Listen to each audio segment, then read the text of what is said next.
दिष्ट्या त्वयानुशिष्टोऽहम् कृतश्चानुग्रहो महान् apāvṛtaiḥ karṇa-randhrair juṣṭā diṣṭyośatīr giraḥ diṣṭyā tvayānuśiṣṭoḥam kṛtaś-cānugraho mahān apāvṛtaiḥ karṇa-randhrair juṣṭā diṣṭyośatīr giraḥ diṣṭyā tvayānuśiṣṭoḥam kṛtaś-cānugraho mahān apāvṛtaiḥ karṇa-randhrair juṣṭā diṣṭyośatīr giraḥ.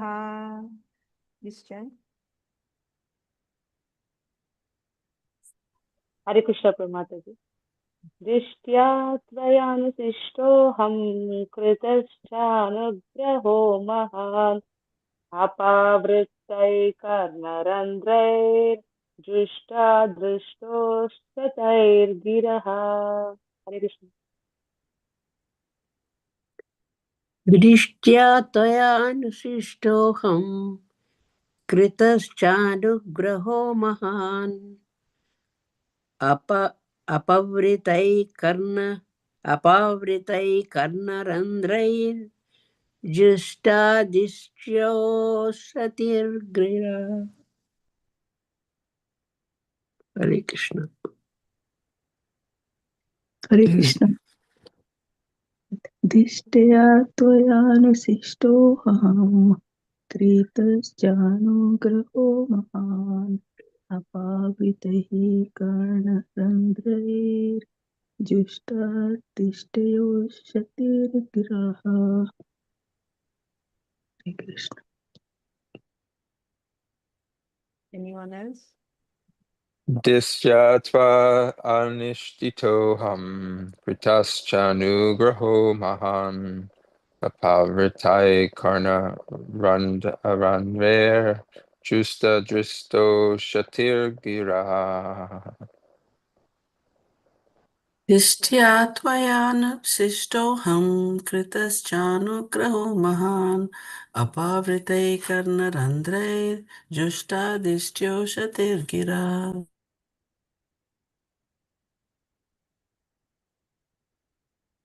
Okay, word to word translation. Diṣṭyā, luckily. Tvaya, by you. Anuṣiṣṭah, instructed. Aham, I. Kṛtaḥ, bestowed. Cha, and. Cānugraho, favor. Mahān, great. apāvṛtaiḥ, open. karṇa-randhrair, with the holes of the ears. juṣṭā, received. diṣṭyā, by good fortune. Diṣṭyā comes twice. Yeah, diṣṭyā means luckily. diṣṭyā means by good fortune. uṣatīh, pure. giraḥ, words. दिष्ट्या त्वया अनुशिष्टोऽहं कृतश्च अनुग्रहो महान् apāvṛtaiḥ karṇa-randhrair juṣṭā diṣṭyośatīr giraḥ. Uṣati giraḥ. Translation and purport by His Divine Grace, Abhay Charnarvinda Bhaktivedanta Swami Srila Prabhupada ki jai. Translation. I have fortunately been instructed by you, and thus great favor has been bestowed upon me. I thank God that I have listened with open ears to your pure words. This is Swayambhuva Manu speaking to Kardama Muni. I have fortunately been instructed by you, and thus great favor has been bestowed upon me. I thank God that I have listened with open ears to your pure words. Purport. Srila Rupa Goswami has given directions in his Bhakti Rasamrita Sindhu on how to accept a bona fide spiritual master and how to deal with him. First, the desiring candidate must find a bona fide spiritual master, and then he must very eagerly receive instructions from him and execute them. This is reciprocal service. What is reciprocal service? Receiving instructions and carrying them out, executing them. Execution. A bona fide spiritual master or saintly person always desires to elevate a common man who comes to him. Because everyone is under the delusion of Maya and is forgetful of his prime duty, Krishna consciousness, a saintly person always desires that everyone become a saintly person. It is the function of a saintly person to invoke Krishna consciousness in every forgetful common man.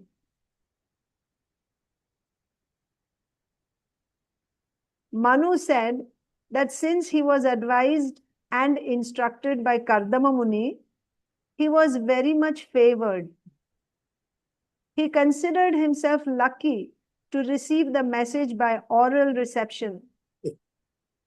It is especially mentioned here that one should be very inquisitive to hear with open ears. Apāvṛtaiḥ karṇa-randhrair. Karṇa-randhrair means holes of the ears. Apāvṛtaiḥ, open ears. It is especially mentioned here that one should be very inquisitive to hear with open ears from the authorized source of the bona fide spiritual master. How is one to receive? One should receive the transcendental message by oral reception.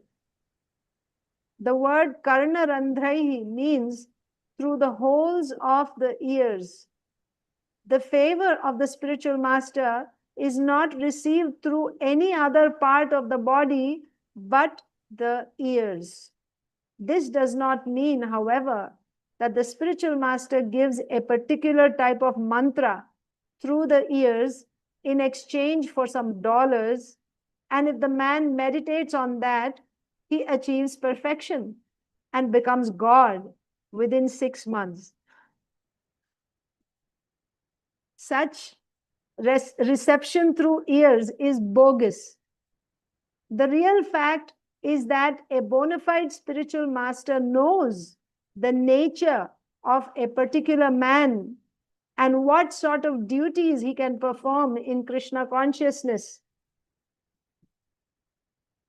And he instructs him in that way. He instructs him through the ear, not privately, but publicly. Quote, you are fit for such and such work in Krishna consciousness. You can act in this way, unquote.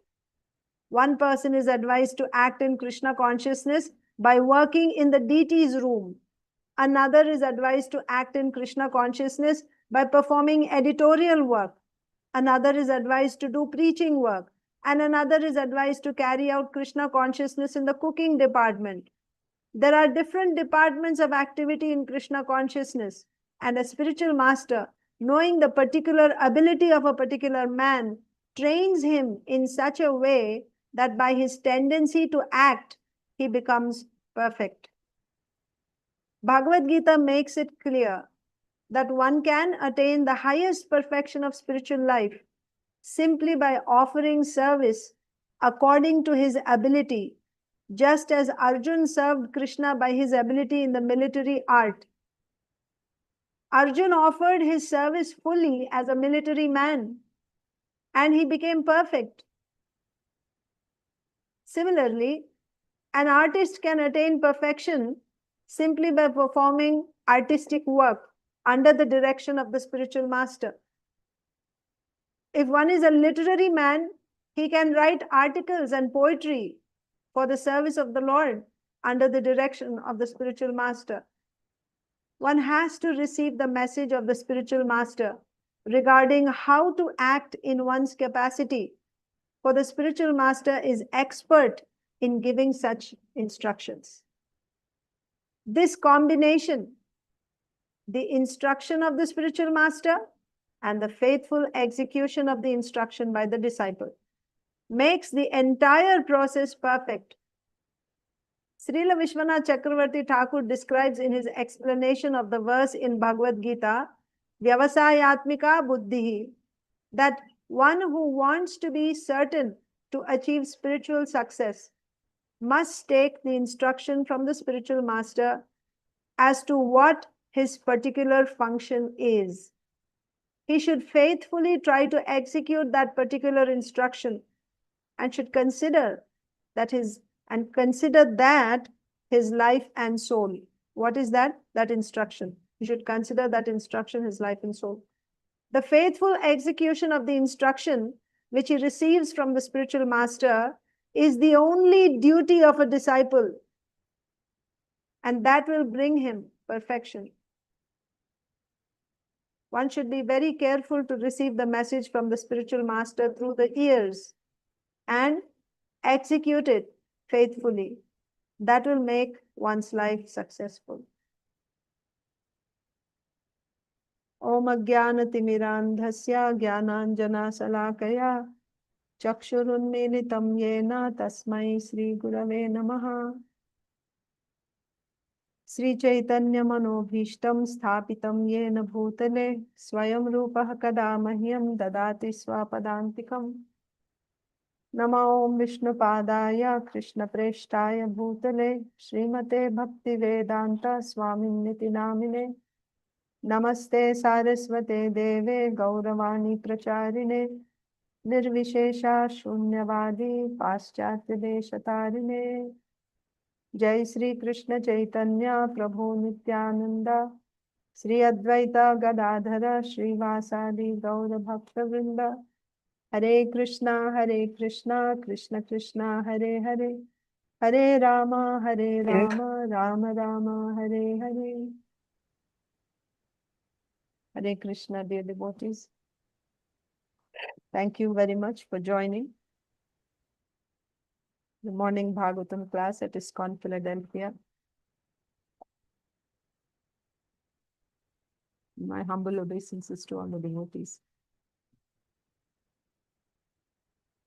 So this is the 22nd chapter of the 3rd canto, entitled The Marriage of Kardama Muni and Devahuti. The context here is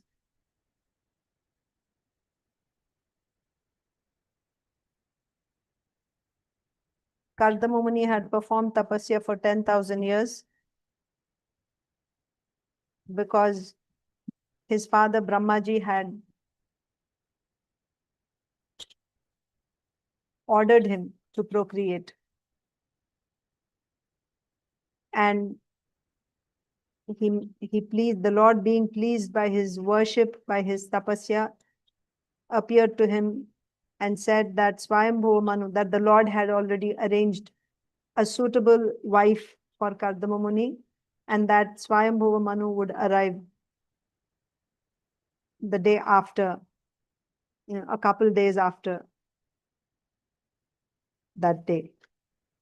And the Lord disappeared.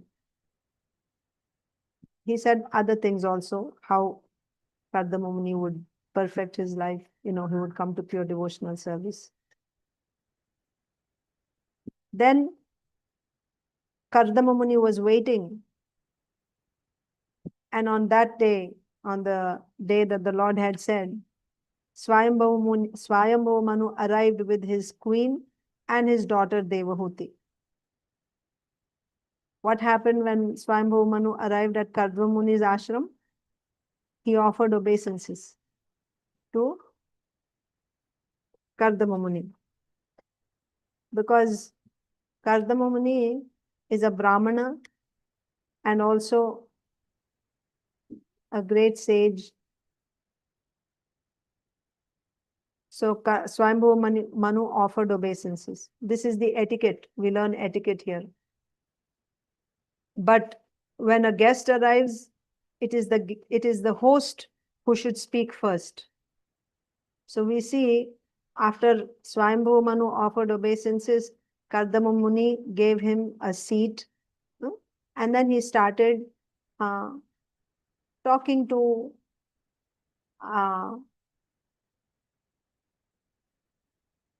Swayambhuva Manu. You know, he spoke very sweetly. He said that he glorified the Kshatriyas. He said that, "O Lord, the tour you have undertaken is intended to protect the virtuous and kill the demons. So it is the duty of the Kshatriya to travel around and make sure that the virtuous are protected and the miscreants are punished."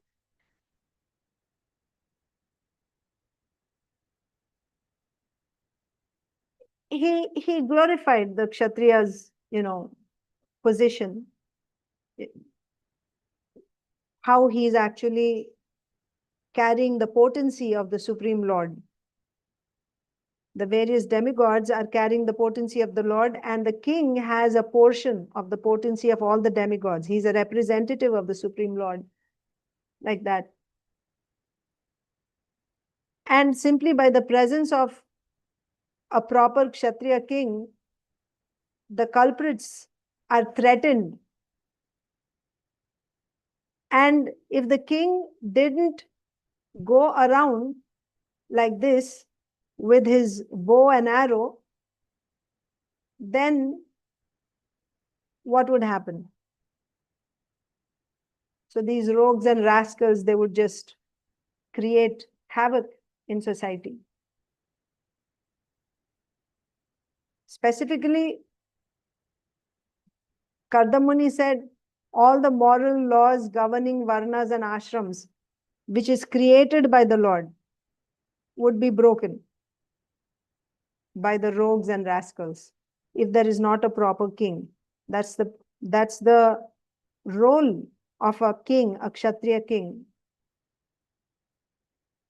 So in this way, after glorifying Kardamuni, Swayambhuva Manu, Kardamuni became silent. Now, what was the purpose for Swayambhuva Manu's coming to Kardamuni's ashram? He came to offer his daughter to Swayambhuva Manu. Are bhai, what am I saying? Swayambhuva Manu came to offer his daughter to Kardama Muni. Sorry.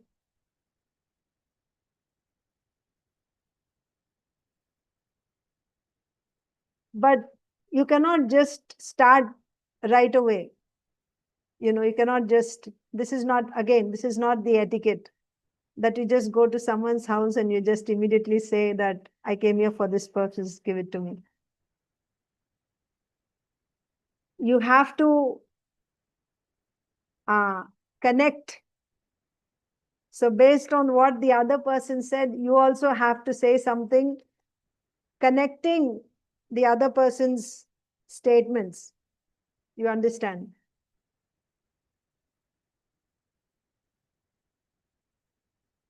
Yeah. So what did Kardamuni say? He glorified Kshatriyas. So now Swayambhuva Manu also, he didn't come straight to the point that I have come to offer my daughter to you. Rather, he also started reciprocating with Kardama Muni. He's also speaking on the same lines. Now he's glorifying the Brahmanas. Swayambhuva Manu is replying Kardamuni. So he's saying, what is the glory of the Brahmanas? The Brahmanas, they are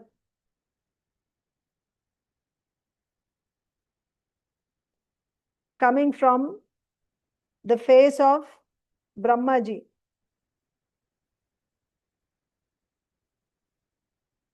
And he said that the Brahmanas are full of austerity, knowledge, and mystic power.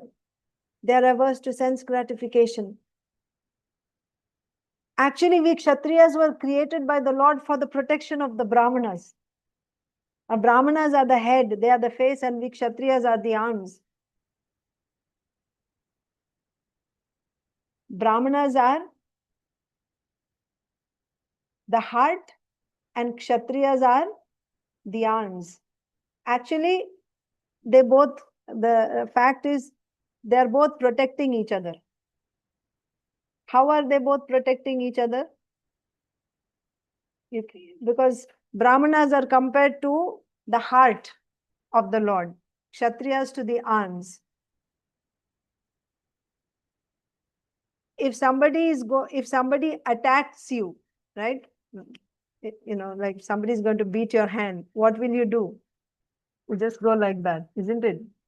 Automatically, the hands take shelter of the heart. If there is some danger to the hands, to the arms, they just take shelter of the heart. You can see that even in small children also, right? If they just go like that, anybody.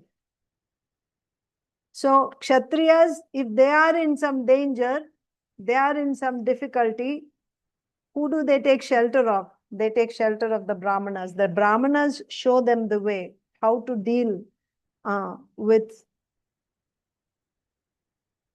their difficulties in carrying out their duties.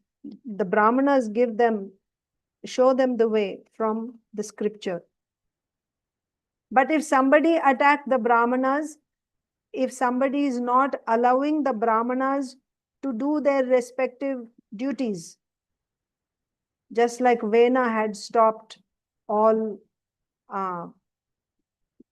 sacrifices, then you need a proper Kshatriya to protect the Brahmanas.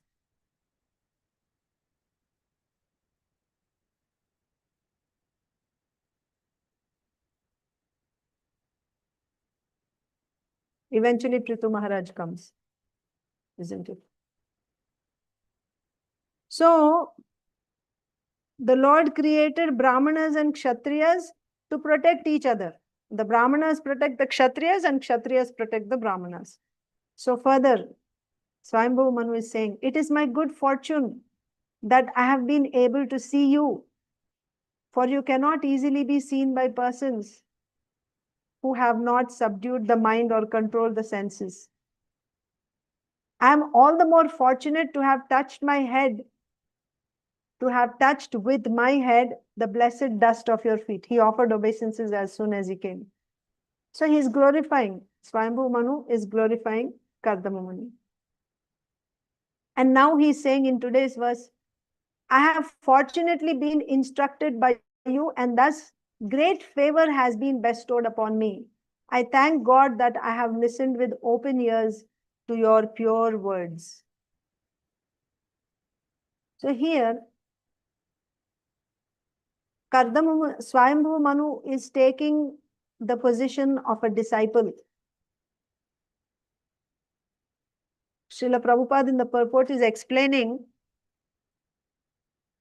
Kardama Muni as the spiritual master and Swayambhu Manu as the disciple. What did Swayambhu Manu say? That I have resolved all my doubts simply by meeting you, for your lordship has very kindly and clearly explained the duty of a king who desires to protect his subjects. So when Kardama Muni glorified Swayambhuva Manu, how he was a great king and what a king does, and what happens if the king didn't do his duties, what will be the position of the society, how Varnashrama Dharma would be broken by the thieves and rogues, so on and so forth. So Swayambhuva Manu is saying that you have taught me the duty of a king. Kardama Muni was glorifying, but Swayambhuva Manu is taking that as an instruction. I am so fortunate that I got to learn from you about the duty of a king. It is my good fortune that I'm even able to see you. This is my great fortune. And in this verse, he's saying, that I thank God that I have listened to you with open ears. I have listened to your pure words with open ears. I have fortunately been instructed by you. Thus, great favor has been bestowed upon me.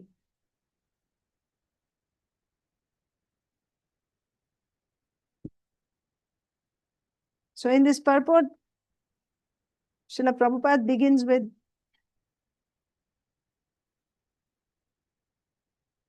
Srila Rupa Goswami's instructions in Bhakti Rasamrita Sindhu on how to accept a bona fide spiritual master and how to deal with him.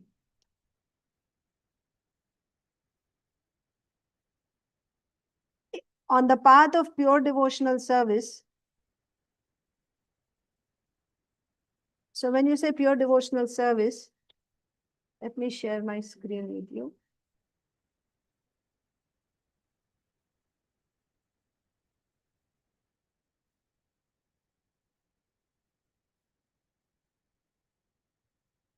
This diagram is called the transcendental diagram.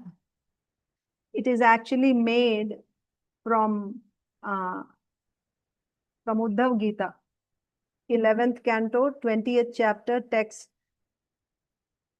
6, 7, 8, and 9, where Krishna says that there are 3 paths of yoga.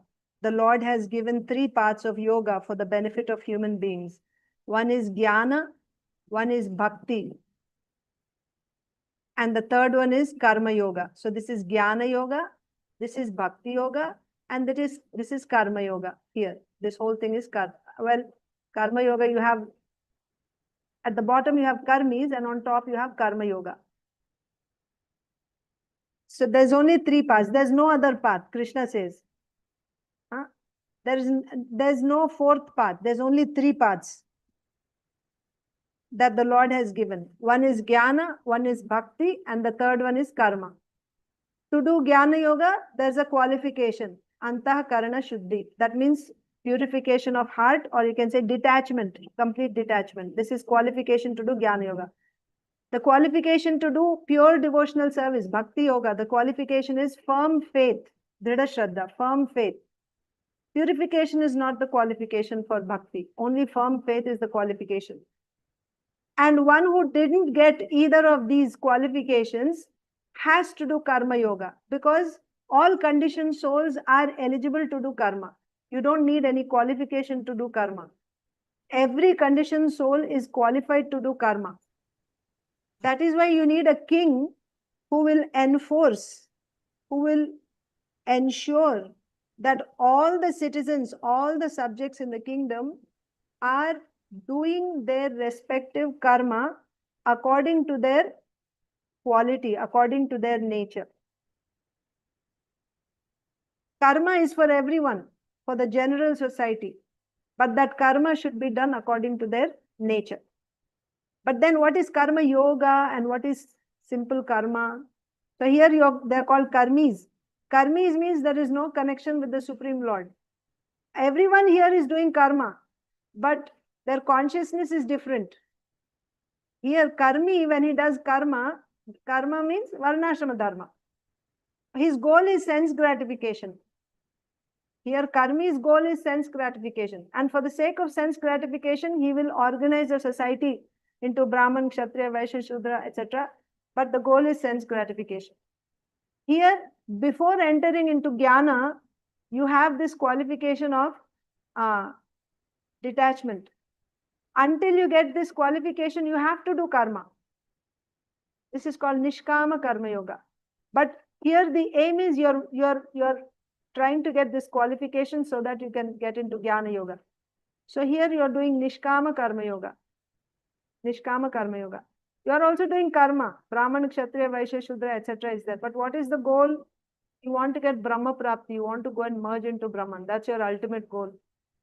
However, this side is called Daiva Varnashrama Dharma. What is their goal? They're also doing karma. Brahman, Kshatriya, Vaishya, Shudra dharmas they're doing. But the goal is what?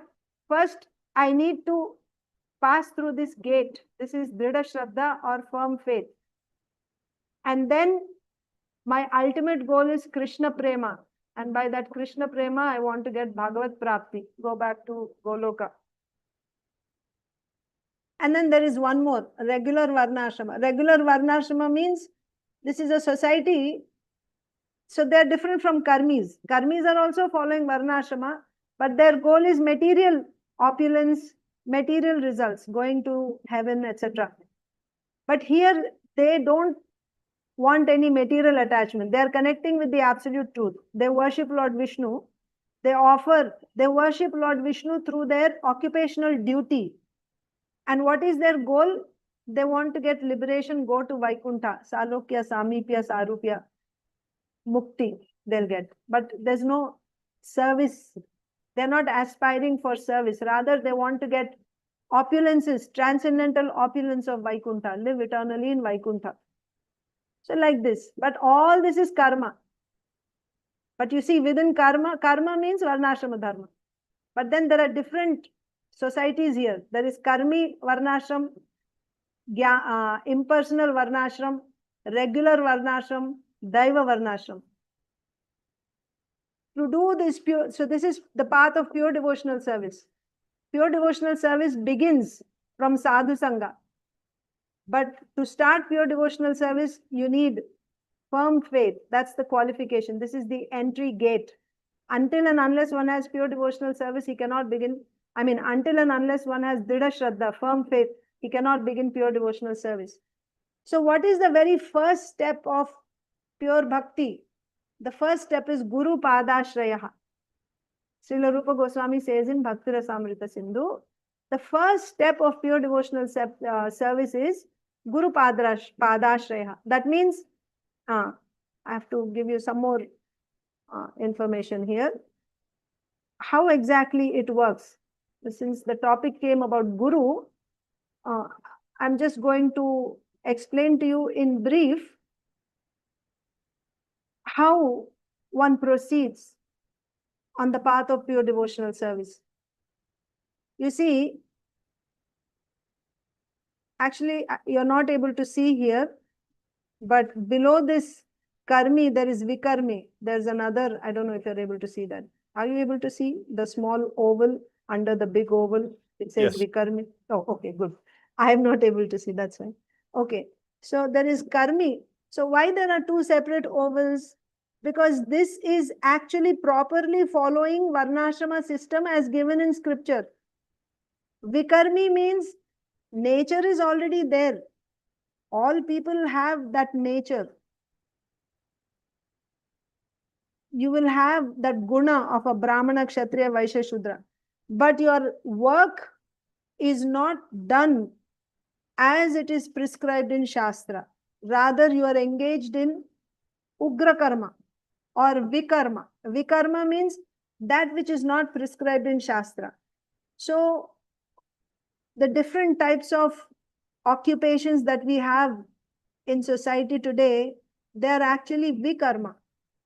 It is not the work which is prescribed in Shastra. So you can take either Karmi or Vikarmi. Both are non-devotees. Normally, in a Vedic society, you would expect people to be at least Karmis. That means they do their work according to the prescription in Shastra. That means Brahmana, Kshatriya, Vaishya, Shudra, Brahmachari, Grihastha, Vanaprastha, Sannyas. That would be a general society. But in today's world, mostly we have Vikarmis. Anyway, either Vikarmis or Karmis. They are non-devotees. How does your account in devotional life open? When you get the association of a sadhu. So if you get the association of a Jnani sadhu, then you'll go this way. You'll proceed this way.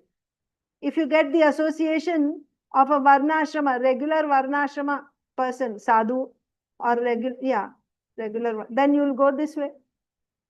If you get the association of a Daiva, that means a pure devotee. If you get the association of a pure devotee of the Lord, then you'll go this way. But it's not that as soon as you get the association of a pure devotee, immediately you begin pure devotional service. Not like that. He opens your account in his or her association, in the association of a pure devotee. You develop some faith. There is komala shraddha. There is little faith. By his mercy, in his association, there is mercy. So when you say ādau shraddha tatha sadhu sangha, that ādau means that is sadhu sangha. There is two sadhu sanghas on the path of devotional service. This is also sadhu sangha here. And after sadhu sangha, shraddha, dridha shraddha. Then there is sadhu sangha. There is difference between these two sadhu sanghas. Ādau means beginning. This is beginning sadhu sangha. And then there is another sadhu sangha later. But what happens is, first of all, your devotional life begins when you get the association of a sadhu. And in that association, you receive the mercy of the sadhu. Because of that mercy, now you get some taste. This is not this ruchi, not this taste. You get little bit of taste. What is that taste? Or little bit of faith also you get. You want to hear, right? You become attracted to these sadhus and you think, I want to know about them. They look so effulgent. What is their philosophy? What do they do? How do they spend their lives? You want to hear, right? So that is because of the mercy of the sadhu. You get that little bit of taste and faith to hear.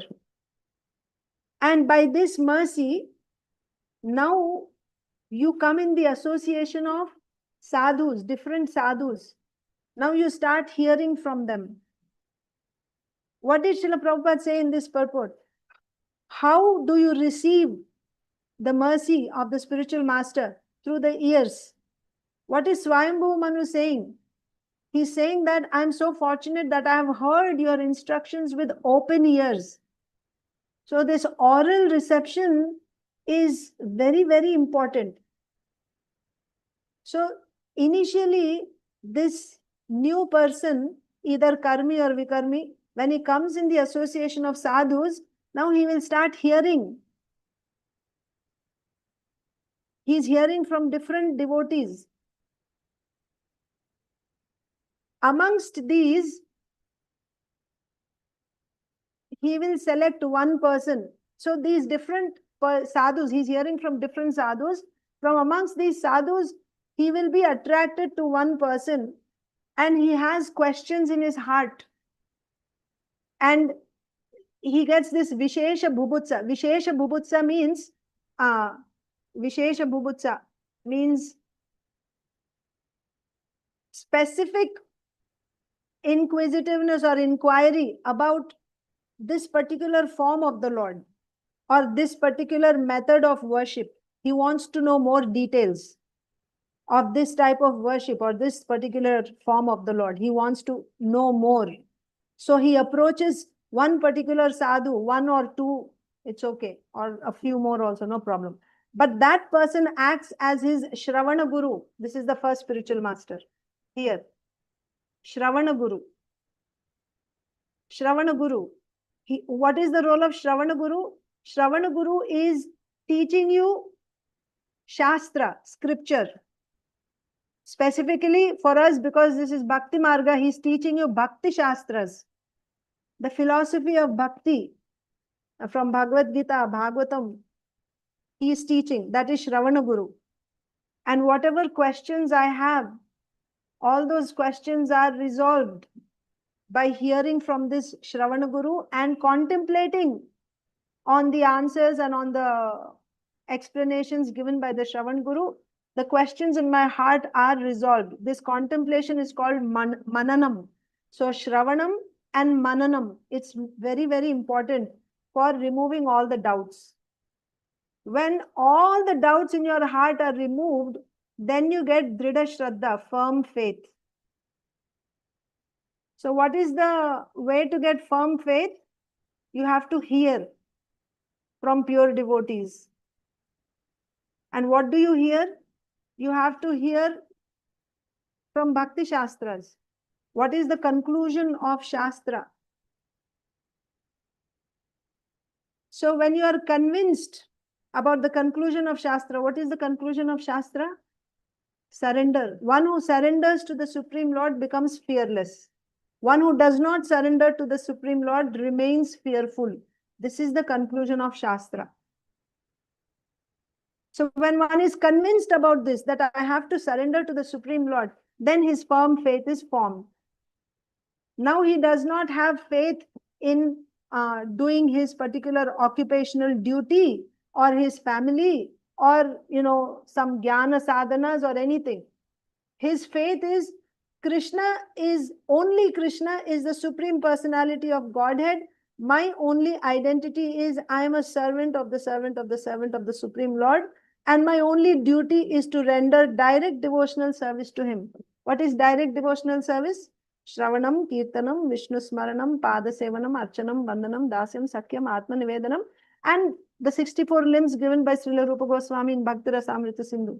24/7 he will be doing only this. Or after he gets this faith, he will endeavor to do only this. Now, when he gets this Dhrida Shraddha, coming to our purport, the very first step, until now he is not doing pure devotional service. He is aspiring. Here we are aspiring. But for one to do pure devotional service, the qualification is firm faith. We can be aspiring for pure devotional service. We can even take shelter of a spiritual master here also. It can happen, right? You can be, because you cannot call it pure devotional service until and unless the conditions of the definition are satisfied. The definition of pure devotional service is anyabhilashita shunyam jnana karmadya navritam anukulyena krishnānuṣīlanam. Anukulyena krishnānuṣīlanam means you're doing Anukulyena krishnānuṣīlanam means you're doing only activities for the pleasure. You're doing only activities favorable, or you're doing activities for Krishna or Guru with a favorable attitude. Okay? Activities with your body, mind, words, your mood, everything is included there. You're doing activities only for Krishna. So this includes Shravanam, Kirtanam, it includes your working, your occupational duty, and that result you're offering to the Lord. That's also included here. Everything is done in a favorable mood. Samsiddhir haritoshanam. Yes? So you do your varnashrama duties and you offer the result to the Lord for his pleasure. All that comes under Anukulyena krishnānuṣīlanam. But simply Anukulyena krishnānuṣīlanam is not pure devotional service. There is two more filters there to make it pure devotional service. Anyabhilashita shunyam and jnana karmadya navritam. That means you're doing all activities with, that means you're doing activities with your body, mind, or words. You're doing activities which are for Krishna, and you're doing it with a favorable attitude for Krishna. But you're not desiring anything else except the pleasure of Krishna. This is one condition. Okay? So you're doing whatever work you're doing, whatever wealth you're earning, you're not expecting any material pleasure or liberation or comforts of your extended self, nothing. Whatever you're doing, it's like you're working and all your money you're giving to Krishna, for example. And not only that, throughout the day, Anuṣīlanam, Anu means again and again and again. So, Anyabhilashita shunyam means you're doing it only for the pleasure of Krishna. Whatever you're doing, you're doing only for the pleasure of Krishna. But there's one more condition. Jnana karmadya navritam. Now, this removes all karma jnana which you're doing. That means that is filtered out. Of all the activities that you do, karma jnana has to be taken out for it to be pure devotional service. Then what should you do? Only direct devotional service. So therefore, if I'm not doing 24 hours, if I'm not endeavoring to do only Shravanam, Kirtanam, etc., then I'm not here. I'm still here. Why I'm not here? What do you need to come here? You need firm faith that my only duty is to serve Krishna.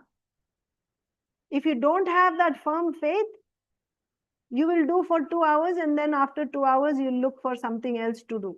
You cannot do it continuously like Haridas Thakur is doing. Or the Pandavas are doing, Prahlad Maharaj, Dhruva Maharaj. They may be doing their kingly activities, but their devotion doesn't get interrupted even for a moment.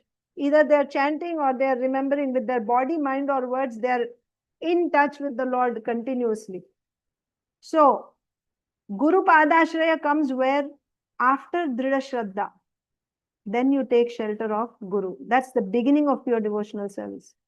After you get Shraddha, then Guru Padashraya. What type of Guru? I told you here, this is Shravana Guru. Yes? After Shravana Guru, here you have Bhajan Guru. Now you got faith to do only devotional service continuously. Then what guidance do you need? You only need guidance how to do bhajan. Bhajan means what type of bhajan you should do, for how many hours you will be doing Shravanam, how many hours you will be doing Archanam, how many hours you will be doing book distribution. Your Guru will guide you in your bhajan.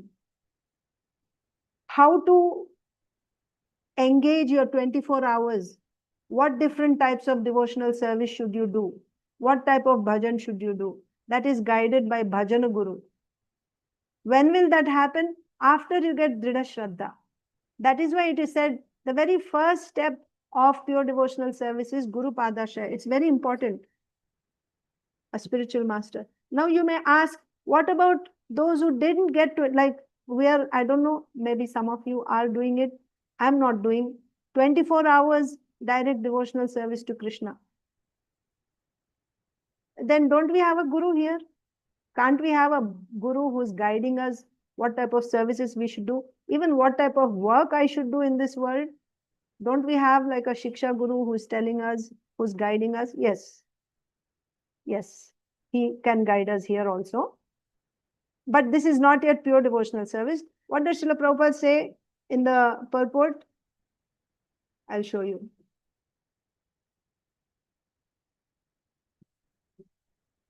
The spiritual master, he's actually seeing what is the capacity of the, see, just pay attention here.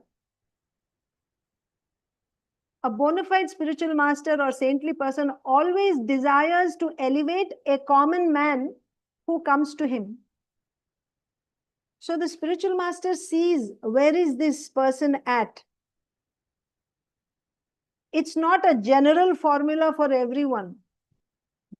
The definitions are there, but he will instruct each disciple according to where he is, with the idea of elevating him from the position that he's at. A bona fide spiritual master or saintly person always desires to elevate a common man who comes to him, because everyone is under the delusion of Maya and is forgetful of his prime duty. What is his prime duty? The constitutional position of the living entity is to render devotional service to the Lord. He is meant to be a servant of the Lord. That is the constitutional position. But because of this covering of ignorance, avidya, and on top of that getting this ahankar, false ego, because of ignorance, he forgets that he is a spirit soul. And because of false ego, he gets a false identity and he thinks, I am so and so. Designations coming from this body. So he forgets his prime duty, that he is meant to serve the Lord. So a saintly person, what does he do? A saintly person always desires that everyone become a saintly person. It is the function of a saintly person to invoke Krishna consciousness in every forgetful common man. So this is his mercy. This is the nature of a devotee of the Lord, a pure devotee of the Lord. This is his nature. Paradukha dukhi. He has no no suffering of his own. His only suffering is seeing the suffering of others. So for this reason, he travels around reclaiming the conditioned souls. So, about the spiritual master, Srila Prabhupada is saying, the real fact is that a bona fide spiritual master knows the nature of a particular man. Please understand this. I think in the previous class, we talked about the nature. All conditioned souls have a nature. What is that nature? That nature is coming by his association with the different modes. Since beginningless, we have been in this material existence. Going into karṇa-randhrair Vishnu when the universe is annihilated, and again when he creates by glancing on Prakriti, once again we come into this material world. And again, when after 100 years of Brahmaji, we go back into karṇa-randhrair Vishnu. Again we come. Since when is this happening? Anadi, there is no beginning since when this started. So since beginningless we are, and every time we come, we are accumulating karma. And while we are staying in the body of karṇa-randhrair Vishnu, also we have our karma. What is this karma? It is our association with the modes. So, based on this karma, when we enter this universe, Brahmaji gives us bodies, subtle and gross bodies.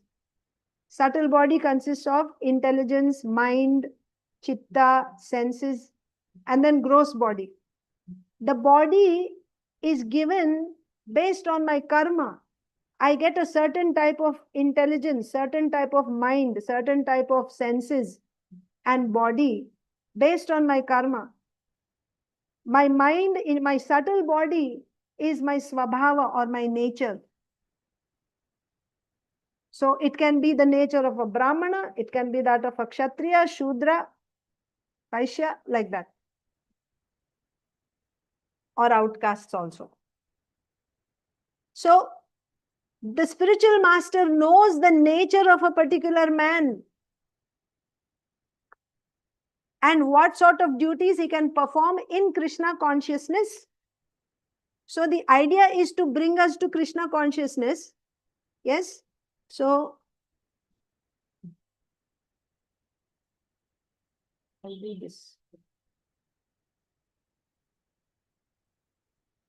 So when we first come here,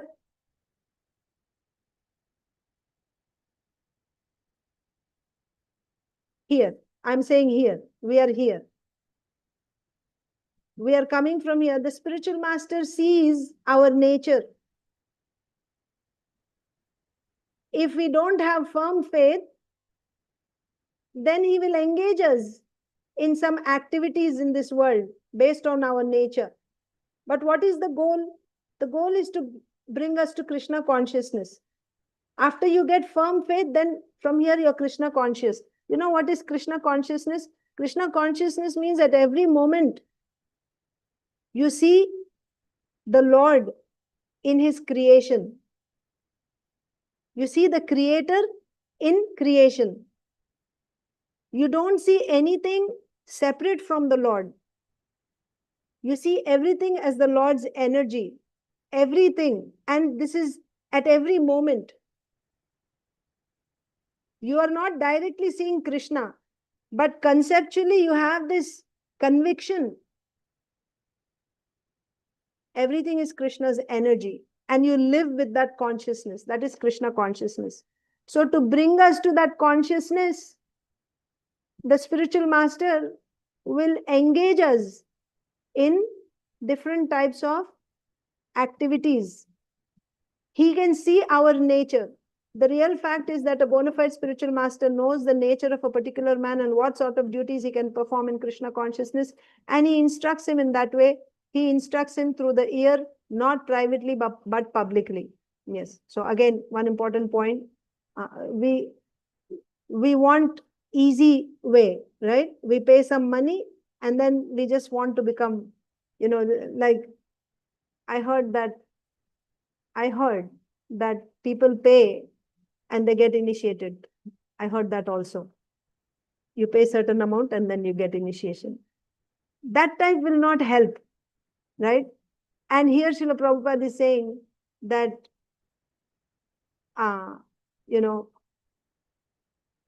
you pay some money and then he gives you some mantra, the guru gives you some mantra, and by chanting that mantra in 6 months, you will become God. Where is that? Here. Yeah, that is bogus. We don't want that type of spiritual master. What is the qualification of the spiritual master? Shabde parecha nishnataha. He should, nishnataha means expert. He is expert in shabda. Shabda means scripture. He is expert in scripture. What does that mean?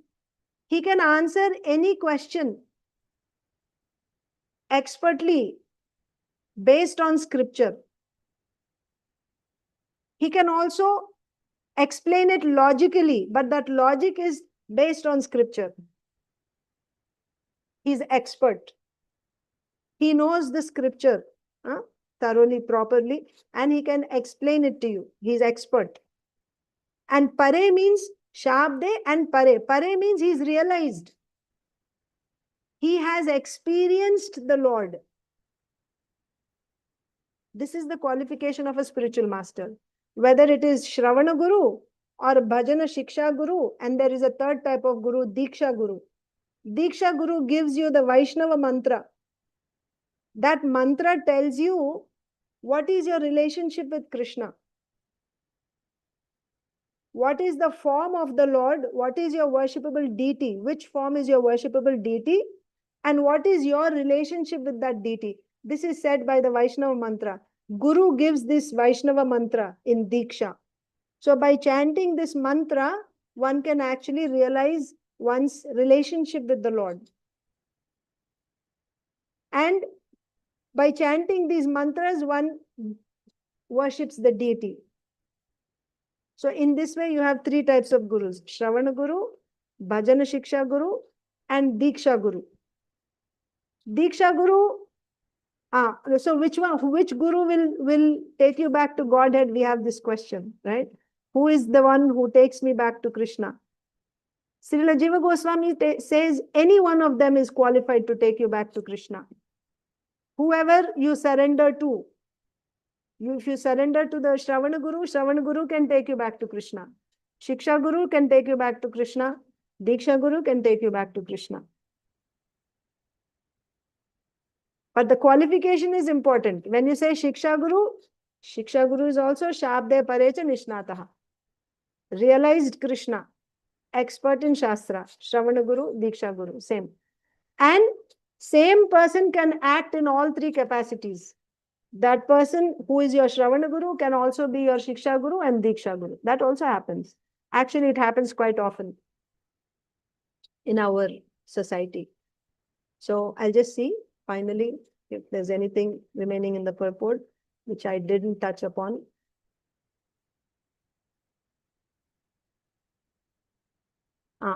So one more point here. Srila Prabhupada is saying that Bhagavad Gita makes it clear that one can attain the highest perfection of spiritual life simply by offering service according to his ability.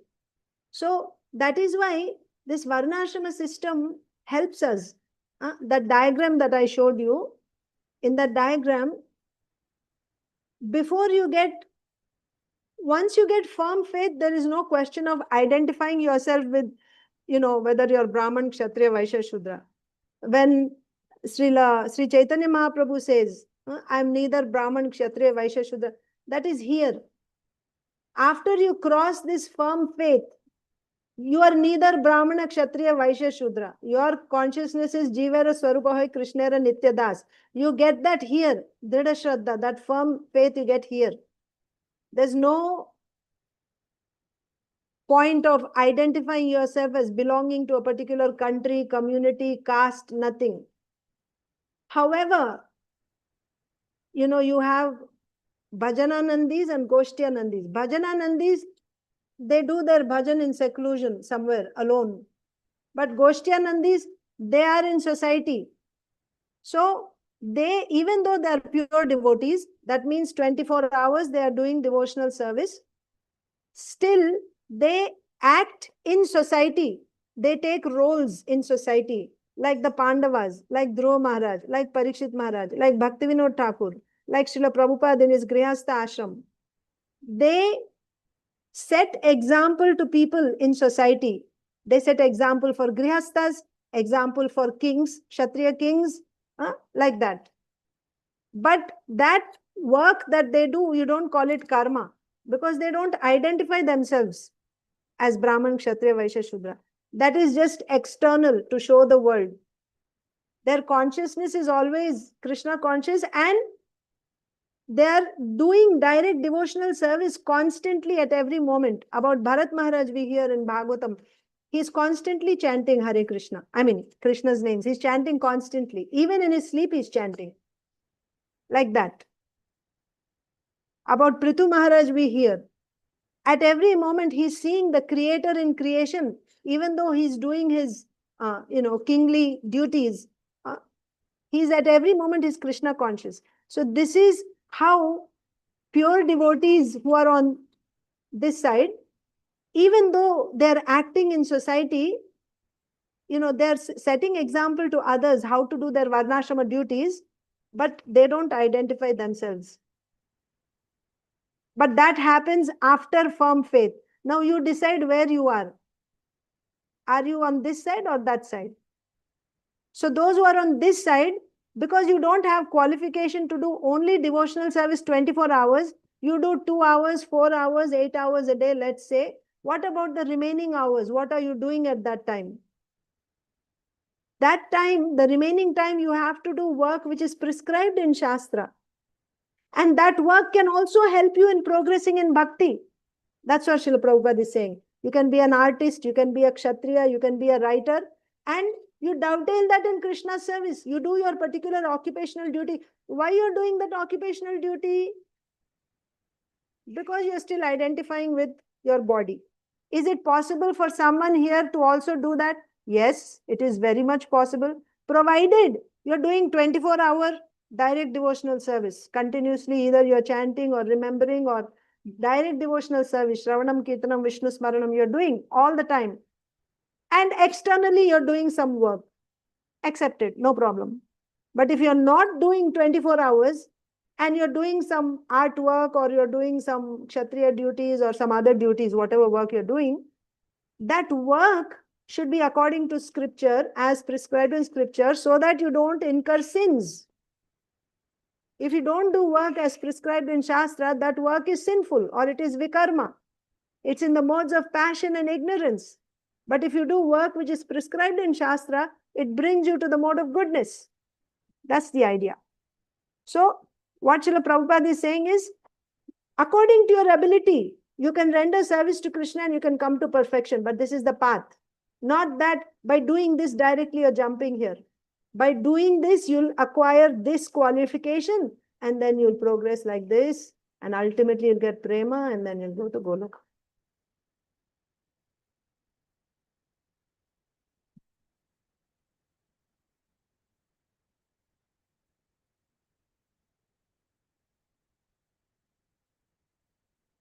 One has to receive. But the important thing is, there also you need the guidance of spiritual master. Without spiritual master, nothing is happening. One has to receive the message of the spiritual master regarding how to act in one's capacity. How to act in one's capacity. You have to get that instruction from the spiritual master. For the spiritual master is expert in giving such instructions. So, important message from this purport, from this class is the combination of the instruction of spiritual master and faithful execution of the instruction by the disciple makes the entire process perfect. First of all, you have to have a bona fide spiritual master who is qualified, and then you have to get instruction from him. You have to surrender, take instruction, and then make that instruction your life and soul. Like Srila Vishwanath Chakravarti Thakur says, Vyavasayatmika buddhi, ekeha kuru nandana. Like that. Then you'll get success in your spiritual life. One should be very careful to receive the message from the spiritual master through the ears, oral reception, and execute it faithfully. That will make one's life successful. Thank you very much. Does anyone have any comments, questions? Yes, Prabhuji. Charachandra Prabhu. Hare Krishna, Mata. Thank you for the very informative class. I have a question regarding your chart, and I understand that there's a difference between the initial sadhu sangha that we have and then the sadhu sangha that we're actually able to, I guess we can call it the more complete understanding of sadhu sangha, which is then part of Bhakti Marg. So I understand that. What I'm confused about is, so you have your Drita Shraddha there. So in Chaitanya Charitamrita, Nishtha, which we know as steadiness, is actually defined as firm faith. So I was always under the impression that although certainly our sadhu sangha can be partial or complete, and same with bhajana kriya, same with anartha-nivritti, I always thought that the firm faith came basically after, or during and just toward the end of Nishtha. Not like that, Prabhuji. So, Nishtha is steadiness in your bhajan. Steadiness in your bhajan. Before anartha nivritti also there is bhajana kriya, but that is called anishtita bhajana. We read in Madhurya Kadamini. Anishtita, there are 6 stages of anishtita bhajan. So that bhajan that you're doing, even though, so what is the definition of firm faith? Drida Shraddha. Drida Shraddha means Shastrartha Vishwasaha. Shastra Artha. Artha means the conclusion of Shastra. Right, so also Vishwasaha. Shastriya Shraddha instead of Laukika Shraddha, as Srila Bhaktivinoda Thakur would explain. Yes, Shastriya Shraddha, not Laukika Shraddha. Even if you get, you can do pure devotional service after you get Laukika Shraddha, but in Laukika Shraddha, the problem is because you don't have Shastriya Shraddha, you don't know Shastra, you can commit offenses. When you get Laukika Shraddha, then you can, that apichet suduracharo, that sudurachara can happen when one has Laukika Shraddha. That is why even if you come here with Laukika Shraddha, you must convert that to Shastriya Shraddha. Shastriya Shraddha is important. So when you say Drida Shraddha, it means Shastrartha Vishwasaha. Based on Shastra, you get conviction. So this is faith here. What is the faith? That I should do only devotional service. Now that does not mean because I got faith, immediately I am actually able to do only devotional service 24 hours. However, because I got faith, I will endeavor 24 hours to do devotional service. That begins here. I'm endeavoring, but even though I'm endeavoring, my anarthas are still there. So because of anarthas, even though I'm endeavoring, I can fall. That is anishtita. Anishtita. It's just like when you drive a car, you're going uphill. Your car is not moving forward, but you're pushing the gas pedal, right? That means your endeavor is there. The car is going like room, room, room, but it's not moving forward. It is there in the same place, but your endeavor has not stopped. Similarly, when you have firm faith, your endeavor will not stop. You will be endeavoring constantly to do devotional service, even if because of anarthas, you seem to be, you're falling from your bhajan, right? You're not actually able to do your bhajan. But in your consciousness, you feel so heinous about yourself. And that keeps you on the platform of bhakti, pure devotional platform. So therefore, nishtha is not faith. Nishtha means fixed. Your bhajan becomes fixed. Your bhajan becomes steady. But shraddha means faith. Now you got faith. Now you won't do anything else. You'll do only this. Even if there is obstacles, you don't look for a second option. You are going to do only this, like that. Did that help, Prabhupada? I understand what you're saying. I think it's just a different presentation because the way Srila Bhaktivinoda Thakur presents it, and also the way in Sri Chaitanya Charitamrita, it's essentially how you're saying that real devotional service doesn't start until you're Pure until it's devotional completely service. purified, and like that. No, Prabhuji, no, It's not understood, but purified. Not purified. You don't need to have a pure heart here. That comes after anartha nivritti. You don't need to have, it's not, you are not purified here. But you just get that faith like that. Purification comes after anartha nivritti here. mm-hmm.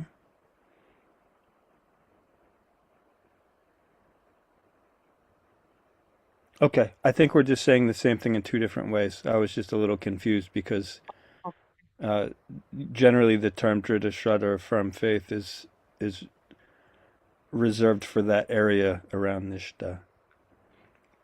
No, But that's but not the way called faith. Yeah, but this but is the way called you niṣṭyā. mentioned it, no, I understand that it's, if you look in Sri Chaitanya Charitamrita, that's how it's actually defined. It's not, so niṣṭyā is generally, we define it as steadiness, but in Yeah. Sri Chaitanya Charitamrita, it's defined as firm faith, because once one has that firm faith, once this faith is firm, then one becomes steady.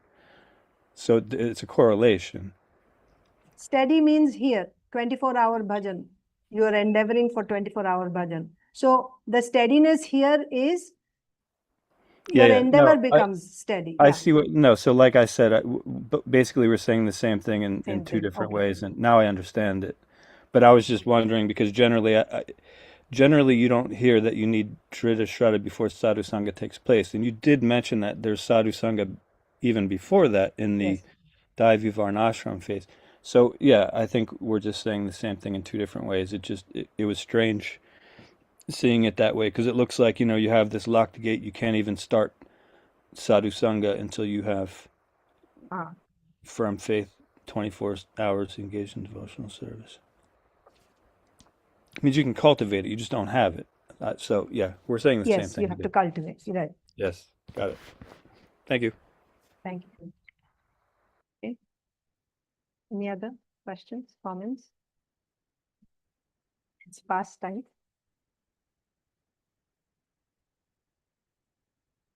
Thank you. Shri Grantharaj Srimad Bhagavatam ki jai. Srila Prabhupada ki jai. Samaveta Gaud Bhakta Vrinda ki jai. Pancha kalpatarubhyascha kripa sindhubhya eva cha patitanam pavanebhyo vaishnavebhyo Vaishnavebhyo namo namo namaha. namaha. Ananta koti Vaishnava.